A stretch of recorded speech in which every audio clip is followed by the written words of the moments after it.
The Independent Electoral and Boundaries Commission, in conjunction with the Ministry of Justice and Constitutional Affairs, are flexing their muscles in preparation of the general elections, which are just a couple of days away. The two institutions are now drumming up support on the need for civic education to every single Kenyan, not only to create awareness among them but also create understanding on their responsibilities as voters during the electioneering period. According to the Minister for Justice and Constitutional Affairs, Eugene Wamalwa, this election process will be different from the others as concerted effort has been put in place towards ensuring that citizens get sensitized.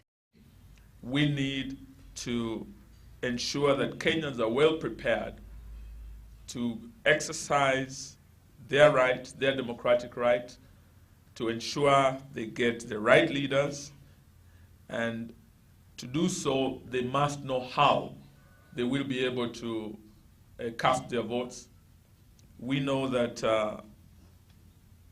the religious leaders have great influence, and you are able to reach very many Kenyans through the mosques, through the churches, through the temples.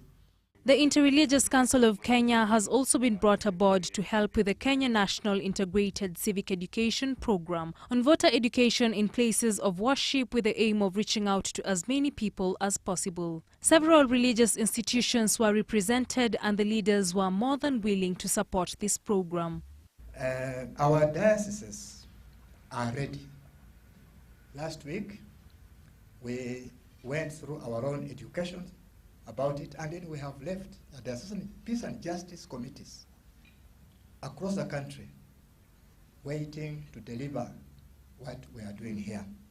Chairman of the Supreme Council of Kenya Muslims, Professor Abdul Gafur El Busaidi, put more emphasis on the youth, whom he says are the most vulnerable, especially where violence is mentioned. He urged everyone else to give the youth priority in this exercise. We have emphasized our imams to address the youth, because violence, the most important component of violence is the youth. So we have addressed them to tell them they should not be used, they should not be manipulated and to be part of violence, because the consequences of that falls on them, on the youth, the destitute and the poor. The program has been funded by the Embassy of Japan and the United Nations Development Program. Representatives from both sides urged the stakeholders and coordinators to spare no effort on this exercise, as peace is paramount before, during and after elections. So, do please speak to the people of the importance of going to the polling stations and vote on their own will, and speak about the importance of peace. If peace prevails, Kenya can do a lot more. Citizens also must understand that their responsibility to behave in a manner that facilitates a conducive and peaceful environment for the electoral process.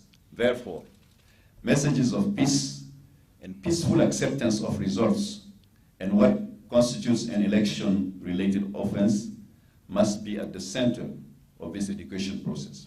So far, the civic education exercise has already started in some of the 1,450 wards in the country. 70 media outlets will be used for this exercise, and there will be training of 40 trainers in each of the 47 counties. Religious leaders have been asked to spare some days off the wheel to give their congregation all the information about the voting exercise in their places of worship.